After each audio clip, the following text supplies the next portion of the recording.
नमस्कार दोस्तों, आपका हमारे बुद्धिस्ट ज्ञान चैनल में स्वागत है। तो आज हम गौतम बुद्ध की इस कहानी के माध्यम से जानेंगे कि खुद को वश में कैसे करें। तो चलिए बिना देर किए कहानी की शुरुआत करते हैं। एक बार गौतम बुद्ध एक शहर में प्रवास कर रहे थे। उनके साथ कुछ शिष्य भी थे। एक दिन उनके शिष्य शहर में घूमने के लिए निकले। वे शहर में घूम ही रहे थे कि तभी शहर के कुछ लोगों ने उन्हें अपशब्द कहे। उनके बुरे शब्दों को सुनकर शिष्यों को बहुत बुरा लगा और वे वापस लौट गए। बुद्ध ने देखा कि शहर से लौटकर आए उनके सभी शिष्य बहुत क्रोध में दिखाई दे रहे हैं। उन्होंने शिष्यों से पूछा, क्या बात है, आप इतने तनाव में क्यों हैं? तभी एक शिष्य ने क्रोध में बोला, हमें यहाँ से तुरंत चलना चाहिए। जब हम बाहर शहर में घूमने गए थे तो यहाँ के लोगों ने बिना वजह हमें बहुत बुरा भला कहा। जिस जगह हमारा सम्मान ना हो वहाँ हमें नहीं रहना चाहिए। बुद्ध ने कहा, क्या किसी और जगह तुम अच्छे व्यवहार की अपेक्षा रखते हो? दूसरे शिष्य ने कहा, इस शहर से तो अच्छे लोग ही होंगे। तब गौतम बुद्ध बोले, किसी जगह को सिर्फ इसलिए छोड़ देना ठीक नहीं है कि वहाँ के लोग बुरा व्यवहार करते हैं। हमें तो कुछ ऐसा करना चाहिए कि जिस स्थान पर भी जाएं, उस स्थान को तब तक नहीं छोड़ें जब तक अपनी अच्छाइयों से वहाँ के लोगों को सुधार ना दें। हम जिस भी स्थान पर जाएं, वहाँ के लोगों का कुछ न कुछ भला करके ही वापस लौटें। बुद्ध ने कहा, जिस प्रकार युद्ध में बढ़ता हुआ हाथी चारों तरफ के तीर सहते हुए भी आगे बढ़ता जाता है, ठीक उसी तरह उत्तम व्यक्ति भी दूसरों के अपशब्दों को सहते हुए कार्य करता रहता है। खुद को वश में करने वाले प्राणी से उत्तम कोई और नहीं हो सकता। बुद्ध की बात शिष्यों को अच्छी तरह से समझ में आ गई और उन्होंने वहां से जाने का इरादा त्याग दिया। तो अब चलिए हम चलते हैं गौतम बुद्ध की दूसरी कहानी की तरफ। दूसरी कहानी। एक बार एक आलसी व्यक्ति ने गौतम बुद्ध से कहा, मुनिवर, मैं बहुत आलसी हूँ, जिसके कारण मैं अपने जीवन में जो करना चाहता हूँ वह नहीं कर पाता। इसलिए मुझे कोई रास्ता बताएं। बुद्ध ने उस आदमी से पूछा, क्या तुम मानते हो कि तुम आलसी हो? तो उस व्यक्ति ने बुद्ध से कहा, हाँ मुनिवर, सिर्फ मैं ही नहीं बल्कि मेरे पूरे गांव के लोग कहते हैं कि मैं आलसी हूँ। तब गौतम बुद्ध उस व्यक्ति से कहते हैं, लेकिन क्या आपके पास कोई सबूत है कि आप आलसी हैं? उस व्यक्ति ने उत्तर दिया, हाँ मुनिवर, मैं जानता हूँ कि व्यायाम मेरे स्वास्थ्य के लिए अच्छा है, लेकिन मैं व्यायाम भी नहीं कर पाता क्योंकि मेरा आलस्य मुझे सुबह जल्दी उठने नहीं देता। बुद्ध ने कहा, लेकिन क्या तुम्हें पता है आलस्य क्या है? उस व्यक्ति ने कहा, मुझे नहीं पता कि आलस्य क्या है, लेकिन जो भी है वह बहुत बुरा है। बुद्ध ने कहा, सबसे पहले तुम्हें यह समझ लेना चाहिए कि जो भी चीज है प्राकृतिक रूप से उसका कुछ न कुछ उपयोग होता है, वह बुरा नहीं होता है। या अच्छा आलस्य एक भावना है, यह एक विचार है जो हम अनजाने में खुद से पैदा करते हैं। आदमी ने पूछा, लेकिन यह कैसे है मुनिवर? तो बुद्ध ने कहा कि आलस्य पैदा होता है, इसके दो कारण हैं। पहला शारीरिक और दूसरा मानसिक।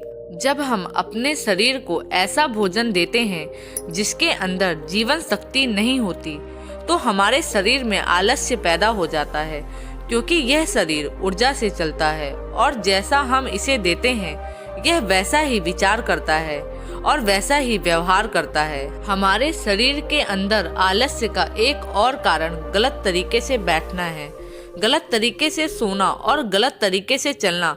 हम कभी इस बात पर ध्यान नहीं देते कि हमारा बैठना, लेटने और सोने की स्थिति सही है या नहीं। अगर हम बौद्ध भिक्षुओं को देखें तो पाएंगे कि वे जब बैठते हैं तो उनकी रीढ़ की हड्डी बिल्कुल सीधी होती है। जब वे सोते हैं तो उनके शरीर के किसी भी हिस्से पर कोई दबाव नहीं पड़ता। उनके दो कदमों के बीच एक लय होती है। शारीरिक स्तर पर आलस्य का तीसरा कारण सुबह जल्दी ना उठ पाना है। यह सुनकर व्यक्ति कहता है, हाँ मुनिवर, मैं सुबह जल्दी नहीं उठ पाता। यह सुनकर बुद्ध मुस्कुरा देते हैं और कहते हैं कि आप सुबह जल्दी उठ सकते हैं। जब आप रात को सोने का सही समय निर्धारित करते हैं तो हर व्यक्ति को अनुशासन का पालन करना पड़ता है। क्योंकि अनुशासन हमारे जीवन में संतुलन लाता है। ज्यादातर लोग अनुशासन को बुरा मानते हैं क्योंकि अनुशासन का एहसास उन्हें बांधता है, जबकि सच तो यह है कि अनुशासन हमें बांधता नहीं है बल्कि मुक्त करता है। तब व्यक्ति बुद्ध से पूछते हैं, लेकिन हमें इसकी शुरुआत कहाँ से करनी चाहिए, जैसे ठीक से खाना, बैठना या लेटना या सुबह जल्दी उठना आदि। बुद्ध कहते हैं कि आप इस समय जो भी कर रहे हैं उसे अभी से शुरू करें, इसे ध्यान से करें। पहले आप मन के स्तर पर आलस्य को समझें, अन्यथा अधिकांश स्थितियों में मन ही है जो शरीर के कारण आलस्य पैदा करता है, क्योंकि मानसिक आलस्य का पहला कारण हमारी पुरानी गलत धारणाएं हैं। हमें लगता है कि हम ऐसा करने में सक्षम नहीं थे, पिछली बार भी ऐसा ही किया था, इस बार भी हम ऐसा नहीं कर पाएंगे। जब हम खुद को सक्षम नहीं मानते हैं तो आलस्य अपने आप ही हम पर हावी हो जाता है। आलस्य का दूसरा कारण है छोटे और आलसी लोगों का साथ देना।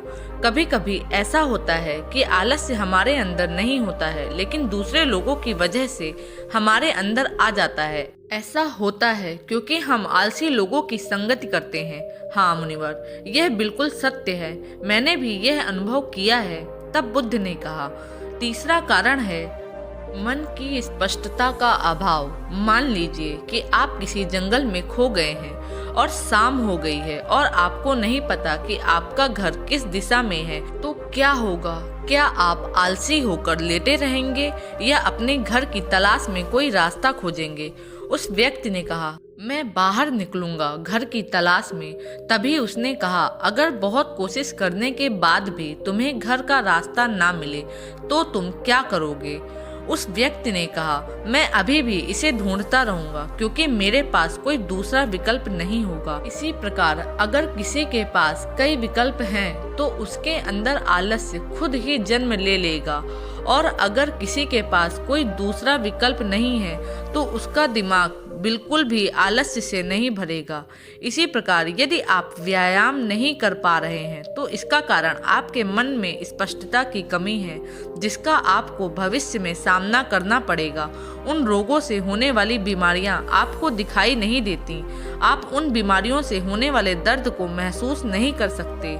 आगे गौतम बुद्ध ने कहा कि आलस्य का चौथा कारण यह है कि कोई भी काम करने में मन नहीं लगता।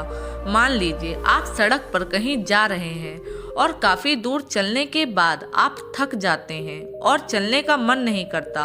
अचानक से आप किसी शेर को अपने पीछे भागते हुए देखते हैं, तो क्या ऐसी स्थिति में भी आप अपने आलस्य के कारण वहीं रुकेंगे? नहीं। तो समझ लीजिए कि आलस्य आपको वह काम करने से रोकता है जिसे करने का कोई बड़ा कारण नहीं है। तब उस व्यक्ति ने बुद्ध से कहा, धन्यवाद मुनिवर, अब मुझे आलस्य का पूरा खेल समझ में आ गया है। भगवान गौतम बुद्ध उस आलसी व्यक्ति से कहते हैं, मेरी एक बात हमेशा याद रखना, जहाँ स्पष्ट हो या कोई काम करने का कोई बड़ा कारण हो, वहाँ कभी आलस्य नहीं हो सकता। दोस्तों, आलस्य मनुष्य का सबसे बड़ा शत्रु है, क्योंकि आलस्य जीवन में कभी भी प्रगति नहीं कर सकता। आलस्य मनुष्य को इतना निकम्मा बना देता है कि उसे परिश्रम से घृणा हो जाती है और वह सदैव आराम की अवस्था में ही रहना चाहता है। इसके लिए मेहनत के चश्मे की जरूरत होती है, जो आलसी व्यक्ति के पास नहीं होता। आलसी व्यक्ति को आलस्य दिन ब दिन अपनी चपेट में लेता जाता है, जिसके परिणाम स्वरूप वह दिन ब दिन मेहनत से भागने लगता है। मेहनत ही खत्म हो जाती है। शत्रु ने आलस से कहा, नमक सिर्फ दोस्त हो सकता है, इसके अलावा इसे खत्म करने का कोई रास्ता नहीं है। मेहनत से दोस्ती करने के बाद यह दुश्मन अपने आप खत्म हो जाता है। मेहनत ही सफलता की कुंजी है। इस बात को केवल एक मेहनती व्यक्ति ही समझ सकता है, क्योंकि वह कड़ी मेहनत के महत्व को अच्छी तरह से जानता है। वह जानता है कि कड़ी मेहनत ही उसकी सच्ची दोस्त है और इस दोस्त की मदद से वह अपने जीवन में हमेशा प्रगति करेगा। वह उस काम को छोड़ने की बजाय दोबारा और अधिक मेहनत से प्रयास करता है और तब तक कोशिश करता है जब तक वह उस काम को करने में सफल नहीं हो जाता। और इसके विपरीत आलसी व्यक्ति किसी छोटे से काम को करने की कोशिश करता है। इंसान को दूसरे लोगों की भी जरूरत होती है, क्योंकि वह आलस्य के जाल में इस तरह फंस चुका है कि उसे बस आराम की जरूरत है। यानी वह अपने कंफर्ट जोन से बाहर नहीं आना चाहेगा, रुकावट नहीं चाहता और अपनी पूरी जिंदगी ऐसे ही गुजारना चाहता है। दोस्तों, आलसी व्यक्ति कभी भी ना तो मेहनत का महत्व समझ पाता है और ना ही समय का महत्व, और इसके कारण वह अपना पूरा जीवन बर्बाद कर देता है और अंत में उसके पास पछताने के अलावा कुछ नहीं बचता। जबकि एक मेहनती व्यक्ति समय का महत्व समझ लेता है और दिन प्रतिदिन कड़ी मेहनत करके अपने लक्ष्य को प्राप्त करने का प्रयास करता रहता है। इसलिए आपको हमेशा मेहनत से दोस्ती और आलस्य से दुश्मनी रखनी चाहिए। तो दोस्तों, आपको ये कहानियाँ कैसी लगी कमेंट बॉक्स में कमेंट करके जरूर बताइएगा। धन्यवाद।